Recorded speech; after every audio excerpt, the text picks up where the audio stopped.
Right ఇటు విజయవాడలో అభిమానులు రేపు బహిరంగ సభకు తరలి వెళ్లేందుకు సిద్ధంగా ఉన్నారు. అలాగే వాళ్ళు ఎలాంటి ఆశయాలతో వెళ్తున్నారు, జనసేనాని ఏమి హామీలు ఇస్తాడని వెళ్తున్నారో తెలియజేసేందుకు మా ప్రతినిధి మధు లైవ్ లో సిద్ధంగా ఉన్నారు. Madhu, over to you.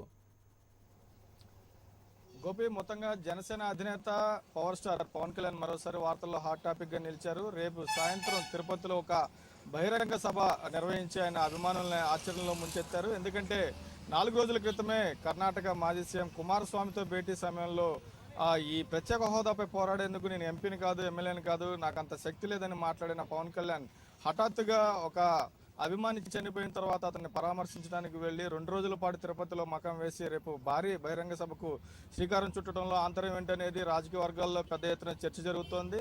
Pawan Kalyan ఏ అంశాల మీద ప్రశ్నించబోతున్నారు, తన ఎజెండా ఏంటి, తన భవిష్యత్ కార్యాచరణ ఏ విధంగా ఉండబోతుందని అంతా కూడా చర్చించుకుంటున్న నేపథ్యంలో ప్రస్తుతం మన విజయవాడలో ఉన్న జనసేన నాయకులు, అదేవిధంగా పార్టీ కార్యకర్తలు, పవన్ కళ్యాణ్ అభిమానులు కొంతమంది మనతో ఉన్నారు. వారితో మాట్లాడే ప్రయత్నం చేద్దాం.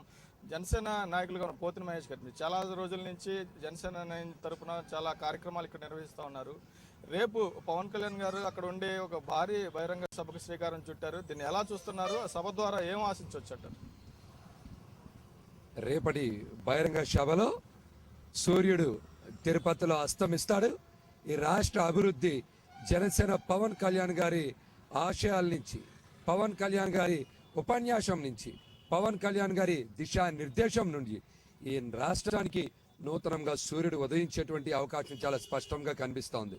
ఎందుకంటే పవన్ కళ్యాణ్ గారు ఎప్పుడు కూడా తన ఇచ్చిన మాట మీద నుంచి వెనక్కి తప్పుకోకుండా ఈ రాష్ట్ర ప్రజల అభివృద్ధి గురించి, ఈ రాష్ట్ర అభివృద్ధి గురించి వేగవంతంగా జరగాలని పదే పదే కేంద్ర రాష్ట్ర ప్రభుత్వాలకి విజ్ఞప్తి చేయడం జరిగింది. రేపు కూడా రాష్ట్రంలో ఉన్నటువంటి తన కేడర్కి కానీ, ఈ రాష్ట్ర అభివృద్ధి గురించి కానీ, కేంద్ర ప్రభుత్వం నుంచి నిధులు రాబట్టడం గురించి కానీ, ప్రత్యేక హోదా గురించి కానీ, యువతకి దిశ నిర్దేశం చేయడం గురించి కానీ చాలా స్పష్టమైనటువంటి సంకేతం ఇచ్చేటువంటి అవకాశాలు మనకి చాలా పర్ఫెక్ట్గా కనపడతా ఉన్నాయి. అదేవిధంగా మేము కూడా పవన్ కళ్యాణ్ గారి ఆకాంక్షకు అనుగుణంగా పనిచేయడానికి వారు ఏ విధంగా మా అందరికీ కూడా దిశా నిర్దేశం చేస్తారనే విషయం మీద మేము ఎంతో ఆసక్తిగా ఎదురు చూస్తా ఉన్నాం. ఇప్పటి వరకు కూడా జనసేన కార్యకర్తలు కానివ్వండి, పవన్ కళ్యాణ్ గారి అభిమానులు కానీ, వాళ్ళందరూ కూడా సొంతంగానే ఏదో కార్యక్రమాలు చేపడతా ఉన్నారు. అయితే పవన్ కళ్యాణ్ గారు రేపు ఇచ్చేటువంటి పిలుపుతో కానీ, నినాదంతో కానీ రాష్ట్రంలో ఒక కొత్త ఉద్యమ ఒక మాట అన్నారు, ఈ 2 ఏళ్లుగా జనసేన తరపున పార్టీ కార్యకర్తలు సొంతంగా కార్యక్రమాలు చేసుకుంటున్నారని. కానీ జనసేన ఆవిర్భావం తర్వాత అది ఒక పార్టీగా రూపాంతరం చెందిన తర్వాత ఇంతవరకు కమిటీలు లేవు. అదేవిధంగా ఈ మధ్య కాలంలో, ఈ 2 ఏళ్ల కాలంలో పవన్ కళ్యాణ్ గారు ఎక్కడ మాట్లాడిన సందర్భం లేదు. కేవలం 2-3 సార్లు ట్విట్టర్లో స్పందించడం, అదేవిధంగా రాజధానికి సంబంధించిన భూముల విషయంలో మాట్లాడటం తప్పించి మిగతా కార్యక్రమాలు ఏం చేయట్లేదు. అదేవిధంగా కొన్నిసార్లు ప్రశ్నిస్తానని చెప్పి దూకుడుగా మాట్లాడి ఆ తర్వాత నేను అంత పెద్దవాడిని కాదు అని మాట్లాడటం, ఇలా 2 రకాల ధోరణులు. ఇది మీ నైతిక స్థైర్యాన్ని ఏ విధంగా చూస్తారు? దెబ్బతినేలా చేయమంటారా? అసలు మీరు ఇక్కడ చాలా స్పష్టమైన విషయం నేను చెప్తా ఉన్నాను. పవన్ కళ్యాణ్ గారు మీరు చెప్పారు కమిటీలు లేవు, కేడర్ లేదు, అది ఇదని. 24 గంటల్లోనే రేపు తిరుపతిలో భారీ బహిరంగ సభ ఏర్పాటు చేస్తూ ఉన్నారంటే ఒక పవన్ కళ్యాణ్ గారికి కేడర్ లేకనా, నాయకత్వం లేకనా 10,000 మంది 15,000 మందిని ఒక రాజకీయ సభ ఏర్పాటు చేయాలంటే రాష్ట్రంలో ఉన్న ఏ రాజకీయ పార్టీకైనా ఒక 20 రోజులు, 1 రోజుల టైం కావాలి. అదే పవన్ కళ్యాణ్ గారికి అయితే 24 గంటలు చాలు. రేపు సాయంత్రం మీరు ఆ సభ చూస్తారు. ఈ రాష్ట్రం మొత్తం కూడా జనసేన నినాదంతో, పవన్ కళ్యాణ్ గారి నినాదంతో ఈ రాష్ట్రం మొత్తం మారుమోగేటువంటి అవకాశం కనిపిస్తుంది మీ అందరికీ కూడా.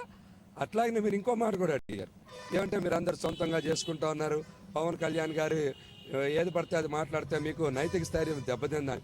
పవన్ కళ్యాణ్ గారు ఒక కనుసాయిగా చేస్తేనే మేమందరం ఇంత పెద్ద ఉద్యమం చేయడానికి ముందుకు వస్తా ఉన్నాం. అదే ఒక దిశానిర్దేశం చేస్తే కేంద్ర రాష్ట్ర ప్రభుత్వాలు ఏ స్థాయికైనా తీసుకొచ్చి ఈ రాష్ట్ర ప్రయోజనాలు కాపాడటానికి పవన్ కళ్యాణ్ గారి తరఫున ఈ జనసేన కార్యకర్తలందరూ కూడా 24 గంటలు రౌండ్ ద క్లాక్ పోరాడటానికి సిద్ధంగా ఉన్నాం. పవన్ కళ్యాణ్ గారి మీద ఉన్నటువంటి అపారమైన నమ్మకంతో, స్ఫూర్తి మీద, వారి మీద ఉన్న మాకు సంపూర్ణ విశ్వాసం మీద ఎక్కడా కూడా చెక్కు చెదరదు. మా గుండెల్లో భయం అనేదే లేదు.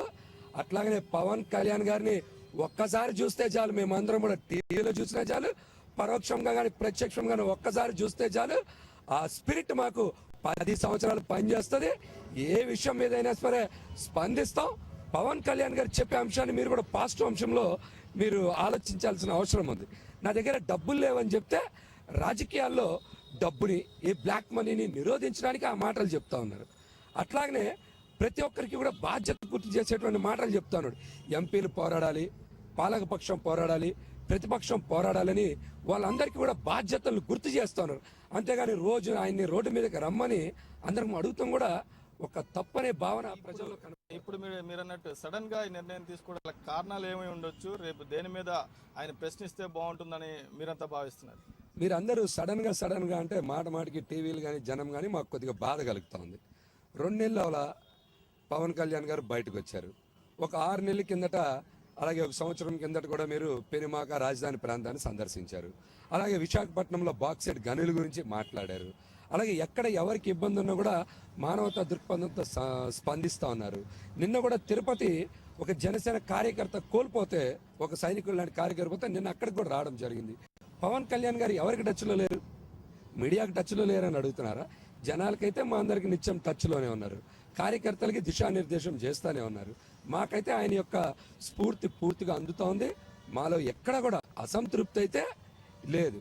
అయితే ఆయన ఇక్కడ మీరు గ్రహించాల్సింది ఒకటి ఉంది. తెలుగుదేశం పార్టీకి కానీ భారతీయ జనతా పార్టీకి కానీ మిత్రపక్షం అనేటువంటి విషయాన్ని అందరూ కూడా విస్మరించి మాట్లాడుతున్నారేమో అనేటువంటి భావన నాలో కలుగుతోంది.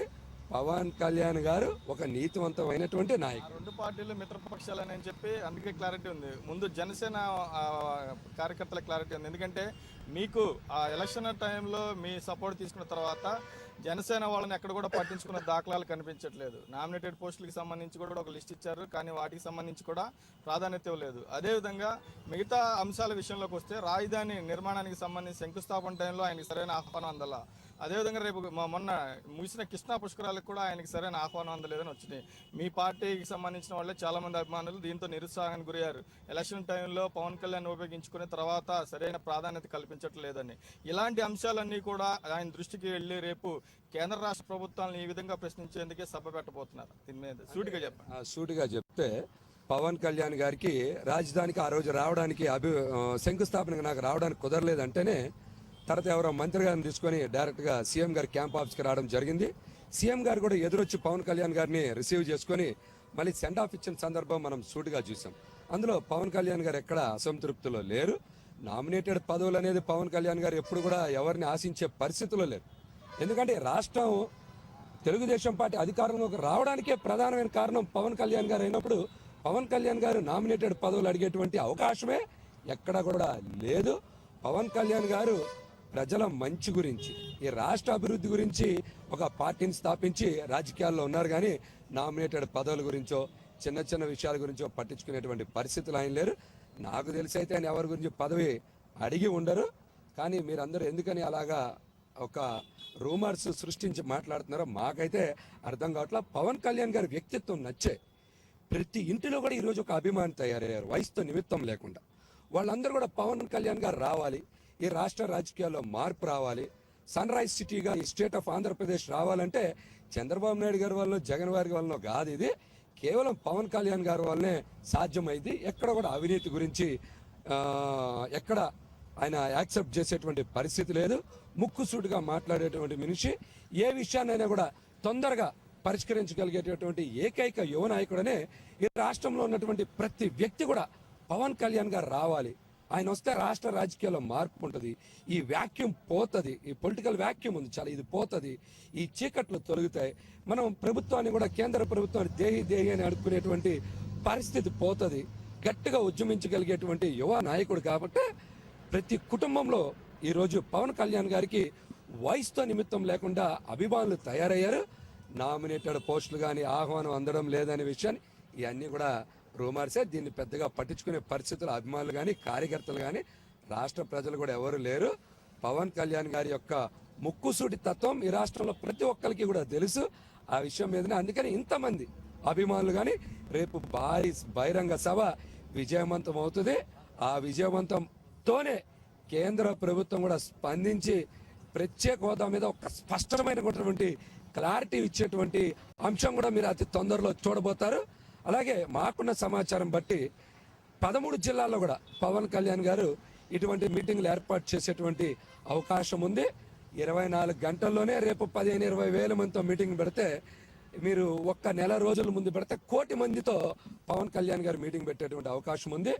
అందుకనే తప్పనిసరిగా పవన్ కళ్యాణ్ గారి వల్లనే ఈ రాష్ట్రానికి లోటు బడ్జెట్ కానివ్వండి, ప్రత్యేక హోదా కానివ్వండి, పోలవరం నిధులు కానివ్వండి, రాజధాని నిర్మాణం కానివ్వండి, రైల్వే జోన్ కానివ్వండి, రైల్వే కోచ్ ఫ్యాక్టరీ కానివ్వండి, ఏదైనా సరే అటువంటి వచ్చే అవకాశం కేవలం పవన్ కళ్యాణ్ గారి మీదనే ఆధారపడి ఉంటుందని కూడా ఈ సందర్భంగా ఈ రాష్ట్ర ప్రజలందరికీ తెలియజేస్తాం. అదేవిధంగా మరికొంతమంది పవన్ కళ్యాణ్ అభిమానులు కూడా ఉన్నారు. రేపటి సభ నుంచి మీరు ఏం ఆశిస్తున్నారు? పవన్ కళ్యాణ్ దేని మీద మాట్లాడితే బాగుంటుందని మీరు భావిస్తున్నారు?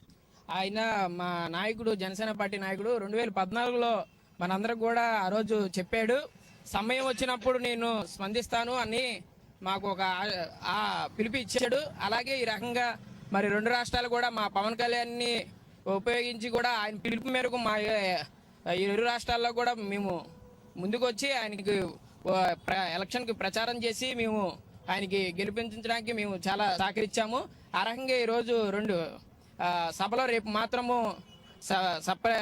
ఖచ్చితంగా కూడా ఆయన పిలుపు మేరకే మేము ఆయన మాటకి మేము మా మాట అయ్యి ఆయన అడుగులో అడుగయ్యి మేము ఈ రోజు కూడా మేము ఆయన ఏం పిలిపిస్తాడో దాని ప్రకారంగా మేము ముందు నడుచుకుంటామని కూడా, అలాగే ఈ 2014లో పిలుపునిచ్చినట్టుగా స్పందిస్తాడన్న మాట మాకు ఇచ్చినందుకు, అలాగే రేపు ప్రత్యేక హోదాకి ఇప్పుడు ఇరు పార్టీలు స్పందించినట్టుగా మా పవన్ కళ్యాణ్ గతంలో పెనుమాకలో కూడా రాజధాని భూముల గురించి స్పందించాడు. అప్పుడు స్పందన వచ్చింది. అలాగే ఈ రకంగా కూడా స్పందన వస్తుందని మాకు ఆశాభావాన్ని వ్యక్తం చేస్తున్నాం. మీరు చెప్పండి, రాజధాని నిర్మాణంతో పాటుగా పోలవరం ప్రాజెక్టు పూర్తి చేయటం, అదేవిధంగా ప్రత్యేక హోదా 3 చాలా కీలకమైన అంశాలు ప్రస్తుతం రాష్ట్రంలో ఉన్నాయి. ఈ అంశాల మీద ఏ విధంగా స్పందిస్తారు? ఇప్పటివరకు కూడా 2 రకాలుగా పవన్ కళ్యాణ్ మాట్లాడటం జరిగింది. ప్రత్యేక హోదా కావాల్సిందే, ఎంపీలు ఏం చేస్తున్నారని విమర్శించారు. ఆ టైంలో బాగుంది. కానీ తర్వాత మళ్ళీ నేను అంత శక్తివంతుడిని కాదు అని మాట్లాడుతూ ఉన్నారు. కానీ రేపటి సభ నుంచి మీరు ఏం ఎక్స్పెక్ట్ చేస్తూ ఉన్నారు? రేపు సభ నుంచి మేము ఎక్స్పెక్ట్ చేసేది ఏంటంటే, ఆంధ్రప్రదేశ్ రాష్ట్రానికి ప్రత్యేక హోదా రావాలంటే కేవలం పవన్ కళ్యాణ్ గారి వల్ల మాత్రమే సాధ్యమవుతుందని ఒక పవన్ కళ్యాణ్ అభిమానిగా మేము ఆశాభావం వ్యక్తం చేస్తూ ఉన్నాం. ఈరోజు ఆంధ్రప్రదేశ్ రాష్ట్రంలో రాజధాని నిర్మాణానికి నిధులు కావాలన్నా పవన్ కళ్యాణ్ గారు ప్రశ్నించి నిధులు తెచ్చేటువంటి విధంగా పవన్ కళ్యాణ్ గారు ఉద్యమిస్తారని, రేపు తిరుపతిలో సభ విజయవంతంగా ముగిసి విజయవంతంగా ఈ యొక్క ప్రత్యేక హోదా కోసం 13 జిల్లాలలో మా నాయకుడైనటువంటి పవన్ కళ్యాణ్ గారు ప్రత్యేక హోదా కోసం ఇటువంటి సభలు నిర్వహిస్తారని చెప్పేసి మాకు తెలిసినంత వరకు మేము విజ్ఞప్తి చేస్తూ ఉన్నాం. కానీ ఆంధ్రప్రదేశ్ రాష్ట్రానికి ప్రత్యేక హోదా కానీ, పోలవరం ప్రాజెక్టుల నిధులు విడుదలలో కానీ, ఆంధ్రప్రదేశ్ రాష్ట్ర రాజధాని నిర్మాణంలో నిధులు విడుదల రావాలంటే కేవలం పవన్ కళ్యాణ్ వల్లే సాధ్యమవుతుంది. ఆయన బయటకు వచ్చి ఉద్యమాలు చేస్తారని చెప్పేసి ఈ సందర్భంగా తెలియజేస్తా ఉన్నాం. అదేవిధంగా మరికొంతమంది కూడా ఉన్నారు పవన్ కళ్యాణ్ అభిమానులు. మీరు ఏం కోరుతున్నారు? పవన్ కళ్యాణ్ నుంచి ఏం ఆశిస్తున్నారు? రేపటి జరిగే సభ ఒక రకంగా ఇదంతా సడన్గా పెట్టారు. ఈ సడన్గా పెట్టడంలో మీరు ఎలా చూస్తున్నారు? రేపటి సభ నుంచి ఏం ఆశిస్తున్నారు? రేపటి సభలో పవన్ కళ్యాణ్ ఫ్యాన్స్ మొత్తం ఉన్న రాష్ట్రం మొత్తం కదిలి వచ్చి దాని అభివృద్ధి మొత్తం జనసేన అభిమానులు కానివ్వండి, ఫ్యాన్స్ అసోసియేషన్ మొత్తం ఏదైనా కానివ్వండి తరలి వచ్చే అవకాశాలు చాలా ఉన్నాయి. అది 24 గంటల ముందు తెలిస్తేనే ఎంత ఇదిగా ఉంది అని అంటే, ఇంక అదే ఒక 4 రోజుల ముందు, ఒక 15 రోజుల ముందు అలాంటిది ఏమైనా తెలిసినట్టే ఈ పార్టీకి జనసేనకి ఇవాళ నుంచి అక్కడ ఇష్టమించి ఎదురు ఉండేవాళ్ళు జనాభా మొత్తం. దాన్ని 24 గంటలు చెప్పేదానికన్నా ఒక 10 రోజుల ముందు చెప్పేదాన్ని బట్టి అయితే జనసేన పార్టీ ఇంకా ఎక్కువ వస్తారన్న దాన్ని బట్టి మొత్తంగా గోపి ఇప్పటి వరకు మనం చూసాం. మొత్తంగా జనసేన నాయకులు కావచ్చు, అదేవిధంగా పవన్ కళ్యాణ్ ఫ్యాన్స్ అంతా కూడా అభిప్రాయాలు మనం విన్నాము. మొత్తంగా ఒక్క రోజు పిలుపుతోనే రేపు భారీగా జనం అంతా కూడా రాబోతున్నారు. రేపు బహిరంగ సభ సక్సెస్ కాబోతుంది అంటున్నారు. మొత్తంగా రాష్ట్రంలో చాలా సమస్యలు ఉన్నాయి. పోలవరం నిర్మాణంతో పాటుగా ప్రత్యేక, అదేవిధంగా రాజధాని నిర్మాణం, ఇట్లాంటి సమస్యలు చాలా ఉన్నాయి. వీటన్నిటి మీద కూడా పవన్ కళ్యాణ్ పోరాటం చేస్తారు. ఆయన వల్లనే ఈ సమస్యలన్నిటి కూడా పరిష్కారం దొరుకుతుందని చెప్తా ఉన్నారు. రేపటి సభతో కేంద్రానికి ఈ తెలుగు ప్రజల నాడి ఏంటనేది ఒకసారి పవన్ కళ్యాణ్ చెప్పబోతున్నారని, ఆ సభకు తామంతా కూడా తరలి వెళ్తున్నామని ఇక్కడంతా చెప్తా ఉన్నారు. ఇది ఇక్కడ పరిస్థితి. Vote studio Gopi. Thank you Madhu.